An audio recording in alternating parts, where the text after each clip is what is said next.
નમસ્કાર, ગ્લોબલ એક્સપ્રેસમાં તમારા બધાનું સ્વાગત છે. હું આપની સાથે ચેતન. આજના અમેરિકાના તારીખ 24 જાન્યુઆરી 2026ના મુખ્ય સમાચારોની વાત કરીશું. અમેરિકામાં રહો છો, અમેરિકાના રોજના અપડેટ જાણવા માટે ગ્લોબલ એક્સપ્રેસને સબસ્ક્રાઇબ કરવાનું ભૂલશો નહીં. આજના અમેરિકાના મુખ્ય સમાચારોની આપણે વાત કરીએ તો શું 75 દેશો પરનો અમેરિકાનો પ્રતિબંધ ભારતીયો માટે આશીર્વાદ બનશે? જાણો કેવી રીતે પાકિસ્તાન અને બાંગ્લાદેશના વિઝા પરનો બેન તમારા ગ્રીન કાર્ડના સપનાને 5 થી 6 વર્ષ વહેલું પૂરું કરી શકે છે. સ્લીપ ઓવરની આ ગણતરી અને 50,000 વધારાના વિઝાની પૂરી વિગત જે કદાચ કોઈ તમને નહીં કહે, જુઓ આ ખાસ રિપોર્ટ.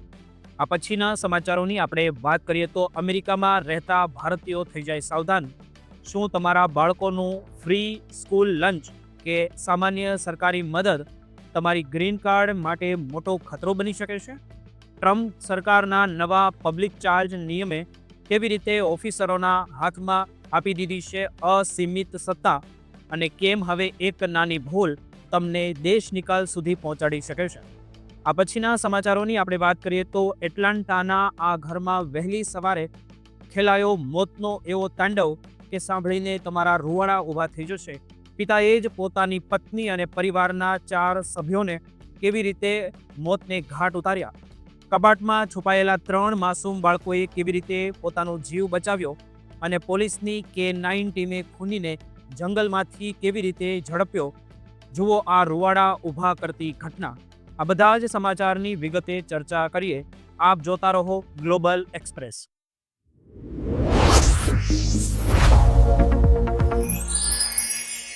શું તમે અમેરિકામાં ગ્રીન કાર્ડની લાંબી લાઇનમાં ઊભા છો અને વર્ષોથી રાહ જોઈ રહ્યા છો કે ક્યારે તમારો નંબર આવશે? તો આજના આ વિડીયોમાં હું તમને એક એવી સરકારી પોલિસી વિશે જણાવવા જઈ રહ્યો છું જે સાંભળવામાં કદાચ તમને નેગેટિવ લાગશે, પરંતુ તેની અંદર ભારતીયો માટે એક બહુ મોટી ખુશ ખબર છુપાયેલી છે. કારણ કે અમેરિકાના એક નવા નિયમના કારણે આગામી સમયમાં ગ્રીન કાર્ડનો વેઇટિંગ પીરિયડ અચાનક જ ઘટી શકે તેમ છે, અને તે કઈ રીતે શક્ય બનશે તેમની પૂરી વિગતવાર માહિતી આ વિડીયોમાં છુપાયેલી છે, તો અંત સુધી જોતા રહેજો. હાલમાં જ અમેરિકાના એડમિનિસ્ટ્રેશન દ્વારા 21 જાન્યુઆરીથી દુનિયાના 75 દેશો માટે ઇમિગ્રેટ્સ વિઝા પ્રોસેસિંગ એટલે કે કાયમી વસવાટ માટેના વિઝા પર પ્રતિબંધ મૂકી દેવામાં આવ્યો છે. અને આ વાત સાંભળતા જ ઘણા લોકો ગભરાઈ ગયા છે, પરંતુ અહીં સમજવા જેવી વાત તો એ છે કે આ પ્રતિબંધ માત્ર એવા લોકો માટે છે જેઓ અમેરિકામાં કાયમી સેટલ થવા માંગે છે. જ્યારે જે લોકો H1B વિઝા કે સ્ટુડન્ટ વિઝા પર અથવા તો વિઝિટર વિઝા પર છે તેમને કોઈ ચિંતા કરવાની જરૂર નથી, કારણ કે નોન ઇમિગ્રેટ્સ વિઝા પર આની કોઈ જ અસર નથી થવાની. હવે સૌથી મોટો સવાલ એ છે કે 75 દેશો પરનો આ પ્રતિબંધથી ભારતીયોને શું ફાયદો થશે? તો તેને સમજવા માટે તમારે ગ્રીન કાર્ડની સિસ્ટમ સમજવી પડશે. અમેરિકામાં ગ્રીન કાર્ડ 2 ભાગમાં વહેંચાયેલા હોય છે. એક ફેમિલી બેઝ અને બીજા એમ્પ્લોયમેન્ટ બેઝ એટલે કે નોકરી આધારિત. દર વર્ષે ફેમિલી બેઝ કેટેગરી માટે એક ચોક્કસ સંખ્યા નક્કી કરવામાં આવે છે, અને જો કોઈ વર્ષે આ ફેમિલી વિઝા પૂરેપૂરા વપરાય નહીં તો તે વધેલા વિઝા આપોઆપ એમ્પ્લોયમેન્ટ બેઝ કેટેગરીમાં ટ્રાન્સફર કરી દેવામાં આવે છે, જેમને ઇમિગ્રેશનની ભાષામાં સ્લીપ ઓવર કહેવામાં આવે છે. હવે તમે સમજી ગયા છો, અત્યારે જે 75 દેશો પર પ્રતિબંધ મુકાયો છે તેમાં પાકિસ્તાન અને બાંગ્લાદેશ જેવા દેશો પણ સામેલ છે. જ્યારે સૌથી વધુ ફેમિલી બેઝ વિઝા અપાતા હોય છે, અને જો આ પ્રતિબંધ સપ્ટેમ્બર 2026 સુધીમાં ચાલુ રહેશે તો નિષ્ણાંતોનું એવું માનવું છે કે હજારોની સંખ્યામાં ફેમિલી વિઝા વધશે, અને એક અંદાજ મુજબ લગભગ 50,000 જેટલા વધારાના ગ્રીન કાર્ડ એમ્પ્લોયમેન્ટ બેઝ કેટેગરીમાં મળી શકે છે, જેનો સીધો ફાયદો 2027ના વર્ષમાં જોવા મળશે. અગાઉ કોરોનાના સમયે એવું પણ થયું હતું તે તમને ખબર હશે, જ્યારે કોન્સ્યુલેટ બંધ હોવાને કારણે ફેમિલી વિઝા વપરાયા નહોતા, અને જ્યારે એમ્પ્લોયમેન્ટ કેટેગરીમાં મોટો ફાયદો થયો હતો અને પ્રાયોરિટી ડેટ અચાનક જ 5 વર્ષ આગળ વધી ગઈ હતી. ભારત માટે સૌથી સારી વાત એ છે કે ભારત આ 75 દેશની પ્રતિબંધિત યાદીમાં સામેલ નથી, એટલે કે ભારતીય માટે વિઝા પ્રોસેસિંગ ચાલુ જ છે, પણ આ જે સ્લીપ ઓવર થશે તેના કારણે ખાસ કરીને EB2 અને EB3 કેટેગરીમાં જે ભારતીયો વર્ષોથી બેકલોગનો સામનો કરી રહ્યા છે તેમની પ્રાયોરિટી ડેટમાં ઝડપથી મૂવમેન્ટ જોવા મળી શકે છે. જો કે આ કોઈ રાતોરાત ચમત્કાર નહીં થાય, પણ વેઇટિંગ સમયમાં મોટો ઘટાડો ચોક્કસ થઈ શકે છે. પણ અહીં સાવચેતી રાખવી પણ એટલી જ જરૂરી છે, કારણ કે જો અમેરિકા સરકાર પોતાની પોલિસી બદલી નાખે અથવા તો પ્રતિબંધ વહેલો હટાવી લે તો આ વિઝાની સંખ્યા ઘટી પણ શકશે. તેથી આને ગેરંટી તરીકે જોવાને બદલે એક સારી તક તરીકે જોવી જોઈએ.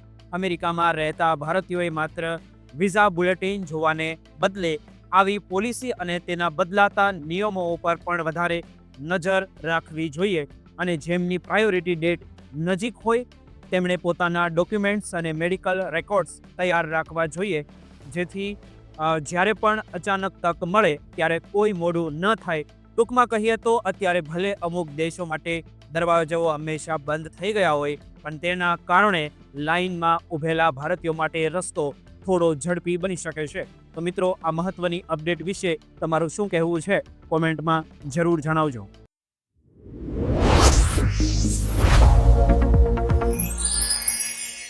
શું તમે જાણો છો કે અમેરિકામાં રહેતા ભારતીય પરિવારો માટે એક એવો ખતરો મંડરાઈ રહ્યો છે જે તેમના ગ્રીન કાર્ડના સપનાને હંમેશા માટે રોળી શકે છે?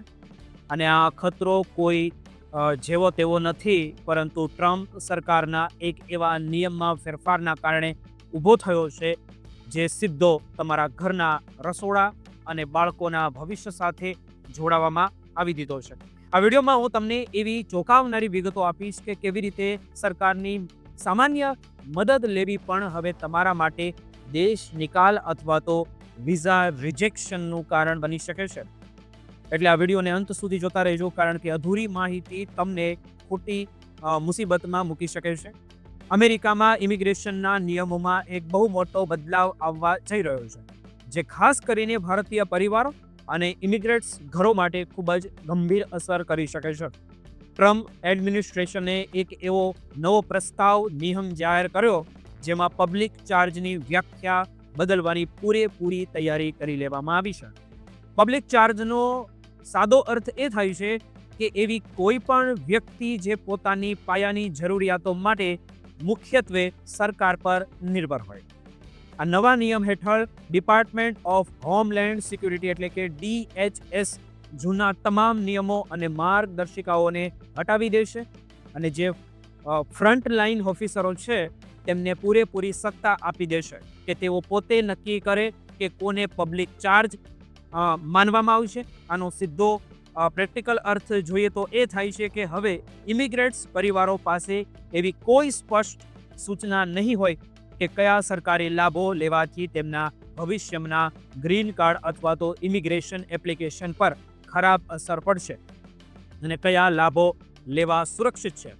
હેડ સ્ટાફ, ફ્રી સ્કૂલ લંચ અને કોમ્યુનિટી હેલ્થ સેન્ટર જેવી સેવાઓનો ઉપયોગ કરવો પણ હવે ભવિષ્યમાં ગ્રીન કાર્ડ મેળવવા માટે અડચણરૂપ બની શકે છે. આ પગલું પરિવારો માટે અનિશ્ચિતતાનું બહુ મોટું કારણ બની ગયું છે. ટ્રમ્પ સરકારના આ નિયમથી એવા પરિવારો પણ મુશ્કેલીઓમાં મુકાશે જેમના બાળકો અમેરિકાની નાગરિકતા ધરાવે છે. જૂના નિયમોમાં એ સ્પષ્ટ હતું કે પરિવારના સભ્ય જો કોઈ સરકારી લાભ લે તો તેની ગણતરી અરજી કરનાર વ્યક્તિ પર જ કરવામાં આવતી નહોતી, પરંતુ હવે આ રક્ષણ પણ હટાવી દેવામાં આવી રહ્યું છે. આના કારણે હજારો પરિવારો હવે પોતાના બાળકો માટે હેલ્થકેર, શિક્ષણ કે પોષણ જેવા લાભો લેતા પણ અચકાશે અને ડરશે. જો ઇતિહાસ પર આપણે નજર કરીએ તો પબ્લિક ચાર્જનો કોન્સેપ્ટ તો 1882થી અને અમેરિકાના દાયકામાં હતો, પરંતુ તેની સાચી વ્યાખ્યા 1999માં ક્લિન્ટન સરકારે આપી હતી, જેમાં માત્ર રોકડ સહાય અને લોંગ ટર્મ સંસ્થાકીય મદદને પબ્લિક ચાર્જ માનવામાં આવતા હતા. ટ્રમ્પ સરકારે તેમના પહેલા જ કાર્યકાળમાં પણ આ વ્યાખ્યા મોટી કરી દીધી, જેને પછી બાઇડન સરકારે ફરીથી જૂની સ્થિતિમાં લાવી દીધી હતી, પરંતુ હવે ફરીથી ટ્રમ્પ સરકાર તેને રદ કરવાની તૈયારી કરી રહી છે. આનાથી જે મૂંઝવણ ઊભી થશે તેના કારણે લોકો ચાઇલ્ડ કેર સબસિડી કે પબ્લિક હેલ્થ પ્રોગ્રામમાં જોડાતા ડરશે. રિસર્ચ મુજબ જોઈએ તો 2023 સુધીમાં અંદાજે 53 લાખ અમેરિકન નાગરિક બાળકો એવા ઘરોમાં રહે છે જ્યાં મા બાપ પાસે પાક્કા દસ્તાવેજ નથી. અને જો આ પરિવારો ડરના કારણે મદદ લેવાનું બંધ કરશે તો લાખો બાળકો પાયાની સુવિધાઓથી વંચિત રહી જશે.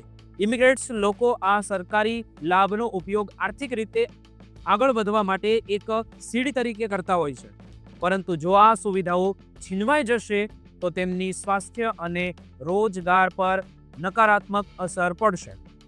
ભારતીય પરિવારો માટે હવે સાવચેતી રાખવી એ ખૂબ જરૂરી છે. તમારે હંમેશા ઉપલબ્ધ લાભો અને તેની પાત્રતાના આધારે જ ઓફિશિયલ ગાઈડન્સ જોતા રહેવું જોઈએ. અને જ્યારે પણ કોઈ સરકારી ફોર્મ ભરો ત્યારે તેના દસ્તાવેજો તૈયાર રાખવા જોઈએ.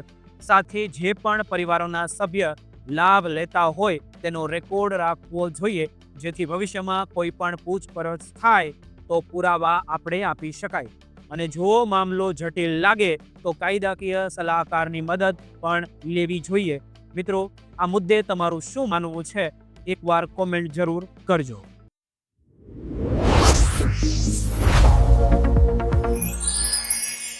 અમેરિકાના એટલાન્ટામાં બનેલી એક હૃદયદ્રાવક ઘટનાએ ત્યાંના વસતા ભારતીય સમુદાયને હચમચાવી દીધો છે, જ્યાં એક જ પરિવારના 4 સભ્યોના લોહીથી ઘરની દિવાલો ખરડાઈ ગઈ છે. અને આ ભયાનક ખૂની ખેલ વચ્ચે 3 નિર્દોષ બાળકોએ કેવી રીતે પોતાનો જીવ બચાવ્યો તે જાણીને તમારા પણ રૂવાડા ઊભા થઈ જશે. એનઆરઆઈ છો તો આ વિડીયોને અંત સુધી નિહાળતા રહેજો. આ સસ્પેન્સ અને કરુણતાથી ભરેલી આ ઘટનાની પૂરી વિગત જાણવા માટે મિત્રો આપણે એક નજર કરીએ. મિત્રો, એટલાન્ટાના બુક આઈવી કોર્ટ વિસ્તારમાં વહેલી સવારે જ્યારે આખું શહેર ઘેરી નિંદ્રામાં હતું ત્યારે વિજય કુમાર નામના એક ભારતીય નાગરિકે પોતાના જ ઘરમાં ચાલી રહેલા ઝઘડા દરમિયાન આત્મઘાતી પગલું ભર્યું હતું. તેને પોતાની પત્ની મીમુ ડોગરા અને પરિવારના અન્ય 3 સભ્યો ગૌરવ કુમાર, નિધિચંદ અને હરીશચંદ પર તેમણે અંધાધૂંધ ગોળીબાર કરીને તેમને મોતને ઘાટ ઉતારી દીધા હતા. આ ભયાનક મંજર જોઈને કોઈ પણ કાંપવા લાગે છે, પણ આ કરુણતા વચ્ચે સૌથી આશ્ચર્યજનક બાબત તો એ રહી કે વિજય અને મીનુના 12 વર્ષના દીકરા સહિત કુલ 3 બાળકોએ પોતાનો સૂઝબૂઝ વાપરીને કબાટમાં છુપાઈ જવાનું નક્કી કર્યું અને ત્યાં જ પોલીસને તેમણે કોલ કરીને પોતાની જાન બચાવી લીધી હતી. પોલીસે જ્યારે સવારે 2:30 વાગ્યે ઘટના સ્થળે દરોડા પાડ્યા ત્યારે ત્યાં 4 વયસ્કોના મૃતદેહ મળી આવ્યા હતા. વિજયકુમારની ગાડી ઘરની બહાર જ ઊભી હતી, પરંતુ તે ત્યાં હાજર નહોતા. પોલીસે તાત્કાલિક K9 ડોગ સ્ક્વોડની મદદ લીધી અને ઘરની નજીક આવેલા જંગલ જેવા વિસ્તારમાં છુપાયેલા વિજયકુમારને ઝડપી પાડ્યો હતો. આ મામલામાં ભારતીય દૂતાવાસે પણ પીડિત પરિવારને તમામ શક્ય મદદની ખાતરી આપી છે. હવે જો આપણે અમેરિકાના કાયદાની વાત કરીએ તો વિજયકુમાર પર પણ અત્યંત ગંભીર કલમો હેઠળ ગુનો નોંધવામાં આવ્યો છે. તેના પર 4 લોકોની હત્યા કરવા બદલ એગ્રેવેટેડ એસોલેટ, ફેલોની મર્ડર અને મેલિસ મર્ડર જેવા ગંભીર આરોપો પણ લાગ્યા. આ ઉપરાંત બાળકો સામે ક્રૂરતા દાખવવા બદલ 1st and 3rd ડિગ્રીના ચાર્જ પણ લગાવાયા છે. અમેરિકાના કાયદા મુજબ ફેલની મર્ડર એ બહુ મોટો ગુનો ગણાય છે, જેમાં ગુનેગારને આજીવન કેદ અથવા તેનાથી પણ કઠોર સજા તેમને થઈ શકે છે. ખાસ કરીને જ્યારે ઘરમાં હથિયારો હોય અને નાનો ઝઘડો હિંસામાં ફેરવાઈ જાય ત્યારે કાયદો કોઈ પણ પ્રકારની રહેમ રાખતો નથી. આ ઘટના સમગ્ર ભારતીય પરિવારો માટે એક મોટી ચેતવણી છે કે જો ઘરમાં કોઈ પણ પ્રકારનો વિવાદ કે ખતરો જણાય તો તરત જ કાનૂની મદદ લેવી જોઈએ. અમેરિકામાં પોલીસ અને કાયદા અમલીકરણ એજન્સીઓ ઘરેલું હિંસાના કિસ્સામાં ખૂબ જ ઝડપથી પ્રતિક્રિયા આપે છે. તેથી 911 જેવી ઇમરજન્સી સેવાઓનો ઉપયોગ કરવામાં જરા પણ ખચકાવવું ન જોઈએ. ભારતીય નાગરિકોએ હંમેશા યાદ રાખવું જોઈએ કે સુરક્ષા માટે સ્થાનિક પોલીસ અને ઇન્ડિયન કોમ્યુલેટ્સનો સંપર્ક સાધવો એ અત્યંત અનિવાર્ય ગણાઈ જાય છે. વિજયકુમારને હવે કદાચ આખી જિંદગી જેલના સળિયા પાછળ વિતાવવી પડી શકશે. કારણ કે અમેરિકામાં બાળકો પ્રત્યેની ક્રૂરતા અને હત્યાના કેસમાં કાયદો અત્યંત કડક છે. આ દુઃખદ ઘટના આપણને શીખવે છે કે વિવાદ વધે તે પહેલા જ આપણે કાયદાકીય માર્ગ અપનાવવો જોઈએ અને ખાસ કરીને બાળકોની સુરક્ષાને પહેલી પ્રાથમિકતા આપવી જોઈએ. આ કેસમાં પણ જો બાળકોએ સમયસર તેમને મગજ વાપરીને કોલ ન કર્યો હોત તો કદાચ પરિણામ વધુ ભયાનક હોત. તેથી જ દરેક પરિવારે જાગૃત રહેવું અને હથિયારોના દુરુપયોગથી દૂર રહેવું એ ખૂબ જ જરૂરી છે. મિત્રો, આ માહિતી તમને કેવી લાગી? ઉપયોગી સાબિત થયો છે? ચાલો ફરીથી મળીશું નવા વિડીયો સાથે. આપ જોતા રહેજો ગ્લોબલ એક્સપ્રેસ.